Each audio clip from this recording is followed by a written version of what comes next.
আসসালামু আলাইকুম। মালিহা হোসাইন স্বাগত জানাচ্ছি এনটিভির মধ্যরাতের খবরে।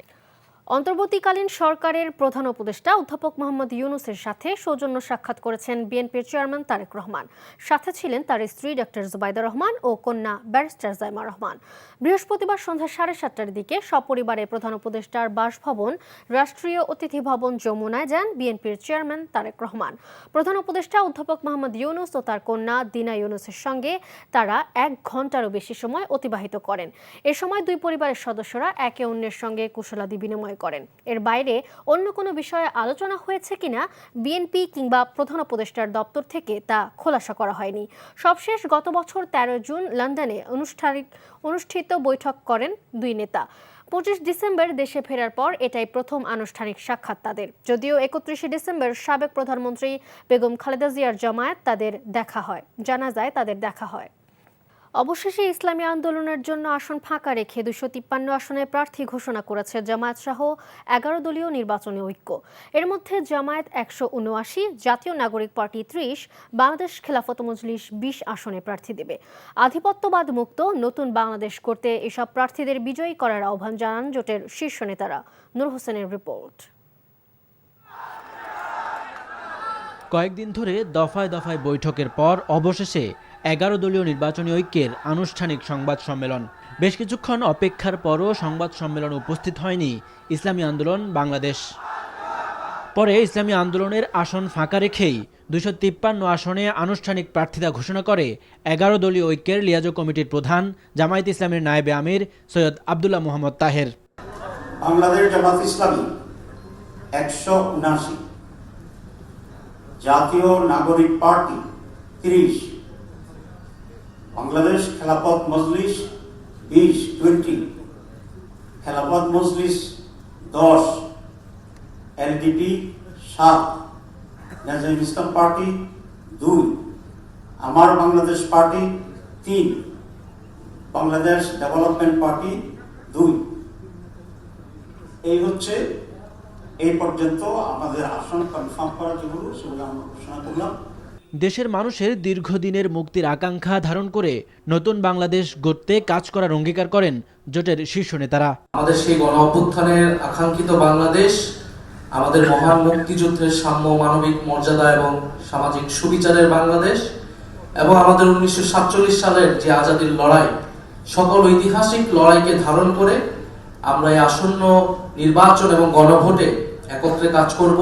সারা দেশের আমাদের প্রতিটি আসনে ওয়ান বক্স পলিসির মাধ্যমে এই 11 দলীয় নির্বাচনী ঐক্যের পক্ষ থেকে যাকে যেই আসনে মনোনীত প্রার্থী হিসেবে চূড়ান্ত ঘোষণা দেওয়া হবে তার পক্ষে সম্মিলিতভাবে আমরা সকল দলের নেতাকর্মী এবং দেশবাসীকে একসাথে কাজ করার উদাত্ত আহ্বান জানাবো।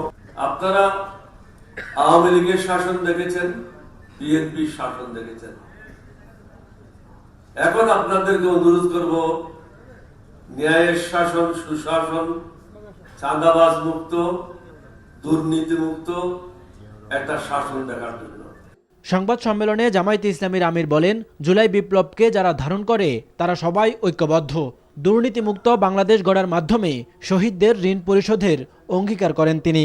আমরা কার্যত জুলাই বিপ্লবের যারা স্বীকৃতি দেন, ধারণ করেন, জুলাই বিপ্লবের মাধ্যমে নতুন বাংলাদেশ গড়ার স্বপ্ন দেখেন, সেই লোকগুলোই আমরা একত্রিত হয়েছি।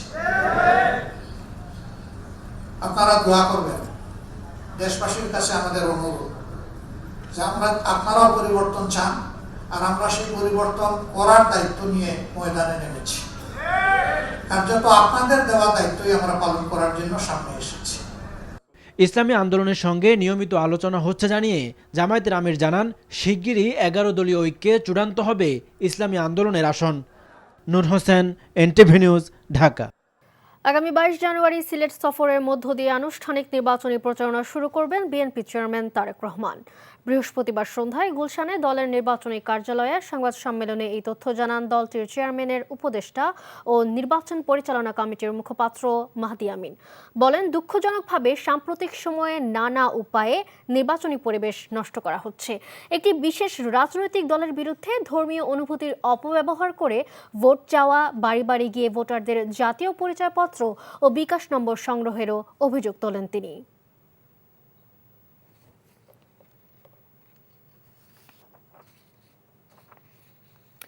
বিপিএল প্রসঙ্গ। দিনভর অস্থিরতার পর আজই মাঠে ফিরছে ক্রিকেট। বিপিএল স্থগিতাদেশ তুলে নিয়েছে বিসিবি। শর্ত সাপেক্ষে বয়কট প্রত্যাহার করেছে ক্রিকেটাররা। রাতে গুলশানের বিসিবি কার্যালয়ে বোর্ড ফ্র্যাঞ্চাইজির সভায় যোগ দেন লিটন মিরাজরা। ফলপ্রসূ আলোচনার মাধ্যমে সংকট কাটিয়ে মাঠে ফেরার কথা বলছেন কোয়াবের সভাপতি মোহাম্মদ মিথুন। ক্রিকেটারদের স্বার্থ রক্ষায় বিসিবি অনড় থাকবে বলে জানান পরিচালক ইফতেখার রহমান মিঠু। মমিনুর রিপনের রিপোর্ট। বাংলাদেশের ক্রিকেটের শ্বাসরুদ্ধকর ৩০ ঘন্টা। বোর্ড পরিচালকের বিতর্কিত মন্তব্যের জেরে ক্রিকেটারদের ম্যাচ বয়কট। আরও কঠোর অবস্থানে বিসিবি। অনির্দিষ্টকালের জন্য বিপিএল বন্ধের সিদ্ধান্ত। দিনভর নাটকীয়তা আর অস্থিরতা শেষে প্রায় মধ্যরাতে এসেছে স্বস্তির সিদ্ধান্ত। খেলায় ফিরছেন ক্রিকেটাররা। আমাদের যেই দাবি সেটা ওনারা যত তাড়াতাড়ি সম্ভব পূরণ করবেন এবং ওনারা আমাদের যে চাওয়াটা ওনাদের প্রসিডিওর অনুযায়ী অ্যাজ আর্লি অ্যাজ পসিবল ওনারা এটা কমপ্লিট করবেন। এবং ক্রিকেট বোর্ডের সঙ্গে আমাদের একটা হেলদি ডিসকাশন হয়েছে। ওনাদের এবং আমাদের কথোপকথনের মাধ্যমে একটা জায়গায় যে পৌঁছতে পেরেছি, যেটাতে আমি এবং আমার প্লেয়ার কোয়াবের যে মেম্বার এবং প্লেয়ারদের পক্ষ থেকে যারা এসেছিল সবাই সেটা অ্যাকসেপ্ট করেছে। যার বিতর্কিত মন্তব্যের জেরে এত বড় ঝড় বইয়ে গেল বাংলাদেশের ক্রিকেটে, সেই পরিচালক নাজমুলকে পাওয়া যায়নি এই সভায়।